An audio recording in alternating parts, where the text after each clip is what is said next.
জামিয়া ইমদাদিয়া আলিপুর কুয়াকাটা মাদ্রাসা হজরত মাওলানা মুফতি মাহফুজুর রহমান জাবের সাহেবের মাদ্রাসা, যিনি হলেন হজরত মাওলানা হাফিজুর রহমান সিদ্দিক ও মুফতি হাবিবুর রহমান মেজবা সাহেবের ছোট ভাই। জনাব মোহাম্মদ মুসলিম মুসল্লি এর ছেলে মুফতি মাহফুজুর রহমান জাবের সাহেব, তিনি কেওড়াবুনিয়া ইসহাকিয়া মাদ্রাসায় পড়াশোনা করেছেন এবং সাথে সাথে তার বড় দুই ভাই তারাও পড়াশোনা করেছেন। পরবর্তীতে দেশের বিভিন্ন জায়গায়, এমনকি সর্বশেষ দেওবন্দেও পড়াশোনা করেছেন।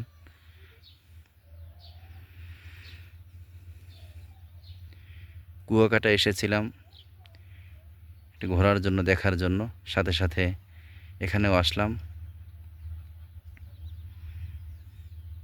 সুন্দর প্রশস্ত জমি, মাশাআল্লাহ। পাশে বিশাল জায়গা আছে।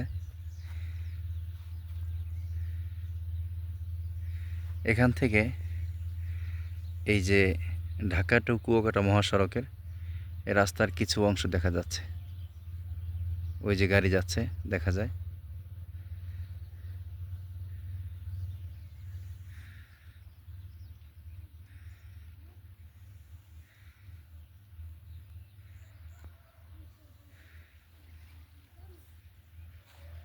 এখানে সুন্দরভাবে মাহফিলের আয়োজন করা যায়। ভবনটি লম্বায় মোটামুটি ভালোই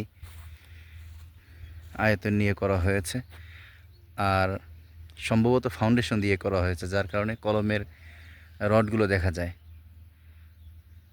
যা পরবর্তীতে এর উপরে কাজ করলে সহজেই করতে পারবে। এটা ভাঙার কোনো প্রয়োজন নেই। সুন্দর পরিবেশ, মনোরম পরিবেশ। এটা সম্ভবত মসজিদ, যেহেতু পাশে দুইটা মাইকও আছে, আবার এখানেও আরও 2-3টি মাইকে আছে।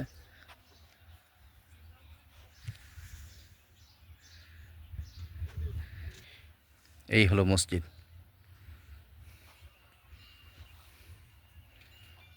এটা হলো অফিস।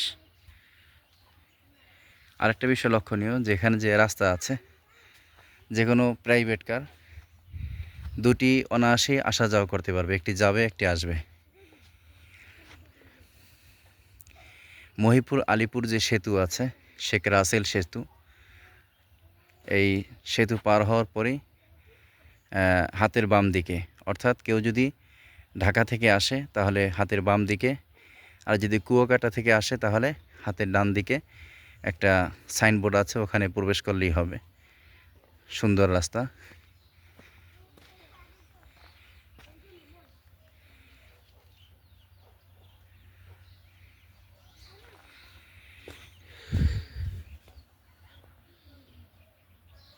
পিতামাতার দায়িত্ব হলো সন্তানকে ভালো মানুষ হিসেবে গড়ে তোলা এবং আল্লাহর কাছে তার জন্য দোয়া করা।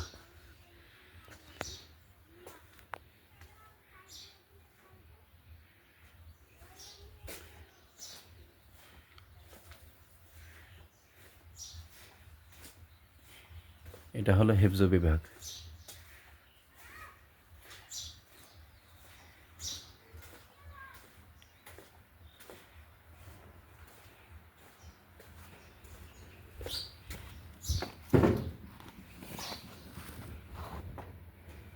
মাশাআল্লাহ, ভিতরে খুব সুন্দর জায়গা।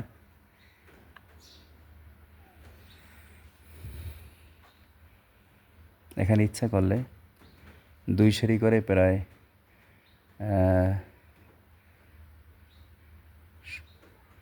80 জন তো অনায়াসে বসতে পারবে।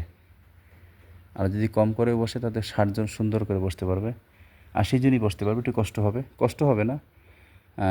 60 জন বসলে রিল্যাক্সে বসতে পারবে।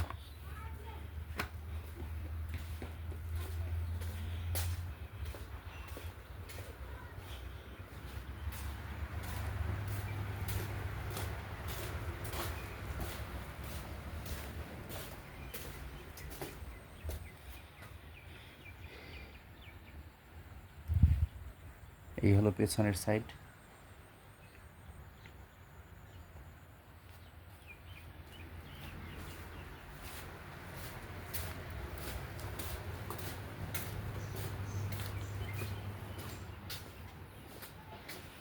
তাহলে প্রথমে হলো অফিস, তারপরে হেফজোখানা, হেফজোখানার জন্য 2টা দরজা, অফিসের জন্য 1টা দরজা।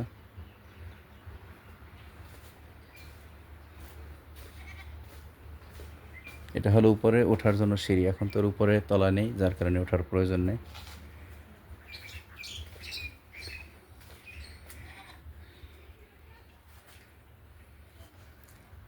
এজন্যই একটা জিনিস বলতে হয়, একটা বিষয়, যে ওলামায়ে কেরাম যদি অর্থনৈতিকভাবে সচ্ছল হয়, এটা অনেকের কাছে ব্যতিক্রম মনে হতে পারে, যে কেমন যেন এত টাকা পয়সা দিয়ে হুজুররা কী করেন। ওলামায়ে কেরামের টাকা পয়সা হলে এগুলো করেন।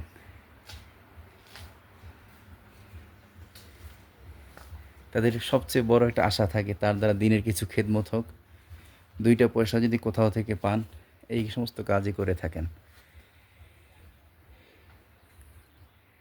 মুফতি মাহফুজুর রহমান জাবের, উনি সম্ভবত বয়সে আমার থেকেও ছোট হবেন। আমার এখন 37 বছর বয়স, ওনার বয়স আরও কম হবে সম্ভবত। কিন্তু মাশাআল্লাহ এই বয়সে তিনি নিজ উদ্যোগে, তার বাবার সম্পত্তি তেমন হয়তোবা ছিল না, তো এগুলো সম্পূর্ণ কেনাই হয়েছে। তো কিনে হোক অথবা আংশিক কিনেছেন, কিছু বাহির থেকে সহযোগিতা এসেছে, যেটাই যেভাবেই হোক না কেন, এটা বিশাল কিছু। জায়গার মূল্য একেবারে কম নয়, সেখানে যতটুকু করেছেন মাশাআল্লাহ প্রশংসনীয়, প্রশংসার দাবি রাখেন। ঈদের ছুটি, যার কারণে এখন লোকজন নেই বললেই চলে, হয়তোবা ভিতরে কিছু আছেন। এখানে মাহফিল হতে পারে, খেলাধুলাও করতে পারবে। ইচ্ছা করলে, ওনার একটা ক্যালেন্ডারে দেখেছিলাম যে চতুর্দিকে ঘুরিয়ে কি বলে স্কোয়ার করে চারদিকেই বিল্ডিং আছে, হয়তো এদিকেও তিনি বিল্ডিং পরবর্তীতে করবেন। দোয়া করি পাশে আরও খালি জায়গা আছে, আল্লাহ যেন এই প্রতিষ্ঠানকে আরও দিন বা দিন তারাক্কি দান করেন, এবং পাশে যেন আরও জমি অধিগ্রহণের তৌফিক দান করেন। আমিন। আসসালামু আলাইকুম ওয়া রাহমাতুল্লাহ। আমি মাসুম বিল্লাহ ফিরদাউস।